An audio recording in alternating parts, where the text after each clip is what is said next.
Hello दोस्तों, मैं मनीष आप लोगों के लिए एक और कहानी लेके आया हूँ जो कि एक परेशान आत्मा की है। ये कहानी एक गांव की है जिसका नाम है कोलागढ़। कोलागढ़ का जंगल बहुत भयानक है। उस जंगल में भूतों प्रेतों का ज्यादा डर था। वहाँ के लोगों का मानना था कि आत्माएं भूत प्रेत होते हैं।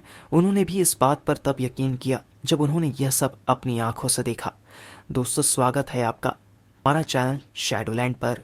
उस गांव में एक औरत थी। उसका दिमाग कुछ ठीक नहीं था। उसका पति भी एक एक्सीडेंट में मर गया था। तब से वह कुछ अजीब सी हो गई थी। कुछ लोग उसे पागल कहते थे। एक बार की बात थी कि सुबह सुबह गांव का एक आदमी जिसका नाम भोलू राम था, वह शहर की और कुछ जरूरी काम से निकल पड़ा। गांव के आने जाने का एक ही रास्ता था। वह भी जंगल से गुजरता था, इसलिए लोग उसमें अंधेरे में डर के मारे नहीं जाते थे और शाम होते ही कोई जंगल की तरफ नहीं जाता था। भोलू राम जब उस जंगल से जा रहा था, गांव से कुछ दूर ही जंगल में उसे एक औरत की लाश पेड़ पर लटकती नजर आई। वह एकदम डर गया और भागता हुआ गांव वापस आया। कुछ लोगों ने उसे इस तरह से भागते देख कहा, क्या हुआ भोलू राम, तुम तो अभी शहर के लिए निकले थे और तुम भागते हुए वापस क्यों आ गए? तब भोलू राम ने बताया कि मैंने अभी किसी की लाश को पेड़ पर लटकते देखा। वह लाश किसी औरत की है। देखते देखते सारा गांव इकट्ठा हो गया कि क्या हो गया, कहाँ है लाश, चलो चलकर देखते हैं। तब सारा गांव उसे के देखने को चल दिया। देखते क्या है कि एक औरत की लाश पेड़ पर लटक रही है। देखते ही गांव वालों ने कहा कि यह तो पागल लग रही है। कुछ लोगों ने कहा इसे नीचे उतारो और इसका दाह संस्कार कर दो। कुछ लोगों ने कहा छोड़ो, इसका है ही कौन, वैसे भी इससे सारा गांव परेशान हो गया था, चलो इससे तो पीछा छूटा। कुछ बूढ़े लोगों ने कहा कि ऐसा नहीं कहते, शरीर का दाह संस्कार करना जरूरी होता है, नहीं तो उसकी आत्मा भटकती रहती है। तो कुछ लोगों ने कहा कि तो जाकर उतार ले उसे और कर दे दाह संस्कार। बड़े आए सुझाव देने वाले, वैसे भी इस जंगल में आत्माओं की कमी नहीं है और एक और आत्मा सही, चलो। धीरे धीरे सारे लोग चलते बने दोस्तों। 8-10 दिन तक वह लाश ऐसे ही पेड़ पर लटकती रही। किसी ने उसे उतारा तक नहीं। एक दिन अचानक उस लाश की रस्सी टूटकर पेड़ों पर अटक गई और पत्तों से छुप गई। समय बीतता गया। एक दिन गांव का हीरा नाम का व्यक्ति उस रास्ते से जा रहा था कि उसे वही पागल सामने दिखाई दी। वह एकदम डर गया। उसका सारा शरीर कांपने लगा और उसके पलक झपकते ही वही गायब हो गई। हरिये ने सोचा कि मैं तो मन में ऐसे ही सोच रहा था, और वह आगे चल दिया। तभी एकदम उसकी ओर एक सांड दौड़ते हुए आया और उसे जोर से टक्कर मार के चला गया। हीरा उल्टा गिरा। उसके बहुत जोर से चोट आई। उसने जैसे ही पीछे मुड़ के देखा तो कोई नहीं। उसने जैसे ही फिर आगे को देखा तो उसके आगे एक औरत खड़ी हो गई। वह एकदम डर गया और कांपने लगा। उसकी शक्ल तो ऐसी थी कि तरफ गाल की हड्डियां और एक तरफ जला हुआ सा चेहरा, आंखें अंदर धंसी हुई, नाखून बड़े बड़े। वह उसे देखकर ऐसा डरा कि वह बेहोश होकर गिर पड़ा। उसकी आंखें खुली तो वह एकदम डर गया। उसने अपने आप को घने जंगलों के बीचों बीच पाया।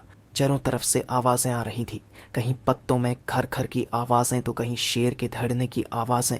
वह इतना डर हुआ था कि उसे तो भागना ही नहीं आ रहा था। वह वहां से धीरे धीरे डरता हुआ जंगल में से भटकता हुआ बाहर आया। उसे जंगल से निकलते निकलते अंधेरा हो गया था। वो अब और डर रहा था कि पहले तो एक भूत था, पर अब ना जाने कितनों से पला पड़ेगा। पता नहीं आज मैं यहाँ से जिंदा निकलूंगा कि नहीं। उसके मन में अजीब अजीब से ख्याल आ रहे थे। वह भागता ही चला जा रहा था।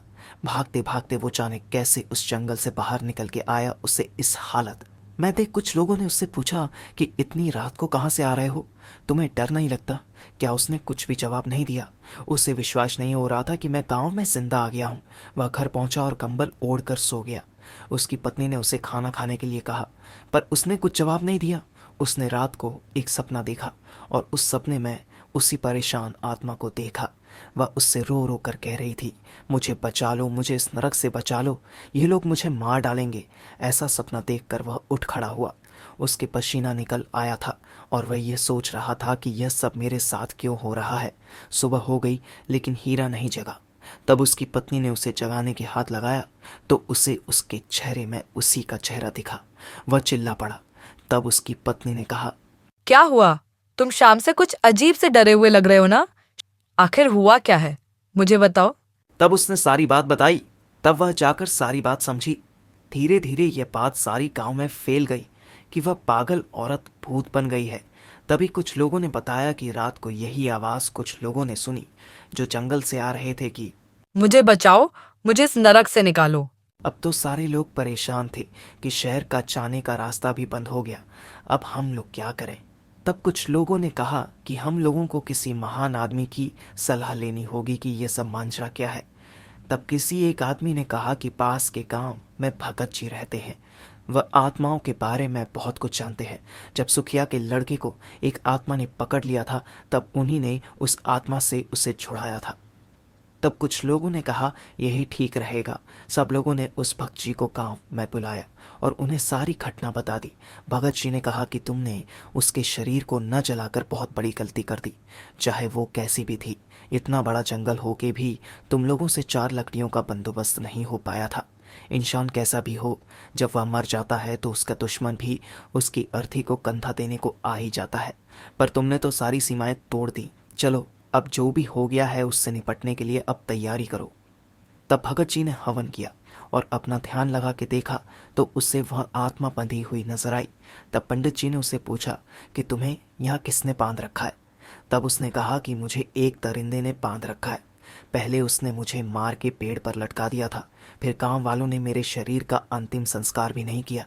मेरे शरीर को उसने कहीं छुपा के रख दिया है। इसने मेरी आत्मा को कैद कर लिया है। मुझे तब तक मुक्ति नहीं मिलेगी, इससे जब तक मेरे शरीर का अंतिम संस्कार नहीं हो जाता। मैंने हीरा को भी यह बात बतानी चाहिए जब तक मैं उसे कुछ बताती, पर उससे पहले उस बहसी दरिंदे ने उसे चोट पहुंचाकर बेहोश कर दिया था। तब मैंने उसे उससे बचा लिया था।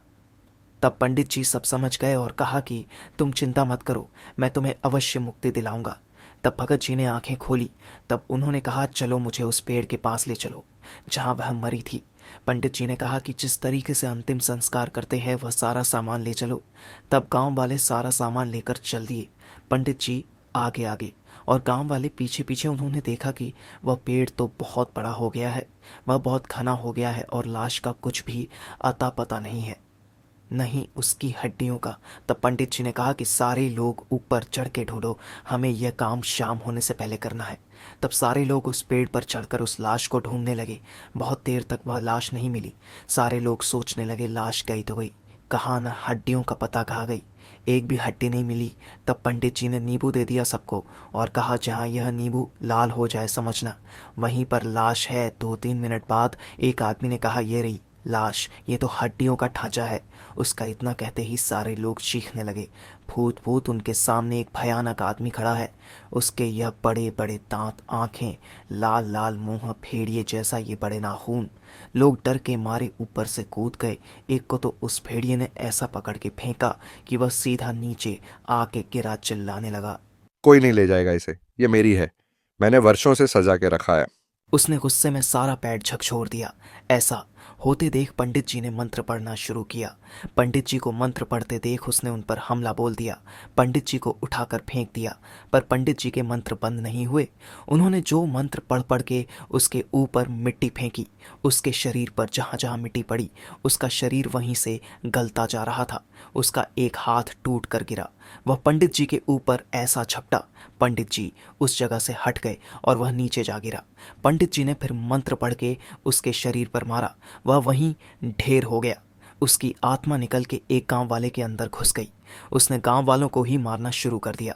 उसने तो एक का सिर फाड़ दिया और एक का हाथ चबा गया। इतना खतरनाक होता जा रहा था। उधर शाम होती जा रही थी। तब पंडित जी ने उसकी ओर रस्सी फेंकी और दूसरी ओर एक आदमी ने पकड़ के उसे एक पेड़ से बांध दिया और उसको 2-4 मंत्र पढ़ के मारे और लोगों से कहा शाम होने वाली है, इससे पहले यहाँ और आत्माएं आए, पहले उस शव को नीचे उतारो और उसका अंतिम संस्कार कर दो। तब कुछ लोगों ने उसे उठाकर लकड़ियों पर लिटाकर आग लगा दी। वह पेड़ से बंधा हुआ चिल्लाए जा रहा था, मत जलाओ उसे, मत जलाओ उसे। देखते देखते वह हड्डियां और राख में परिवर्तित हो गई। उसमें से एक ज्वाला उठती हुई बाहर आई और पंडित जी को नमस्कार किया और कहा कि अगर इसको मारना है तेरे पहले वाले शरीर को जला दो, तब वह खुद उसके शरीर से निकल जाएगा। ऐसा कहते हुए वह आग का गोला बनकर आकाश की ओर चली गई। तब पंडित जी ने देर न करते हुए उसके शरीर को भी जला दिया। तब वह फिर चिल्लाया, मुझे मत जलाओ, मुझे मत जलाओ। तब तक आग उसके शरीर को जला चुकी थी और उसकी आत्मा उस गांव वाले के शरीर से निकलकर आकाश में चली गई। तब उस आदमी को रस्सी से छोड़ दिया। तब उसका शरीर होश में आया। तब सब लोग उसे लेकर गांव आए। तब सब ने भगत जी को राम राम कहा और भगत जी अपने गांव चले गए। तब से उस गांव में शांति आ गई। दोस्तों, अगर आपको हमारी आज की वीडियो अच्छी लगी हो तो चैनल को सब्सक्राइब करना ना भूलिएगा। अगर वीडियो अच्छी लगी हो तो वीडियो को लाइक ज़रूर करें। आपका दिल से धन्यवाद।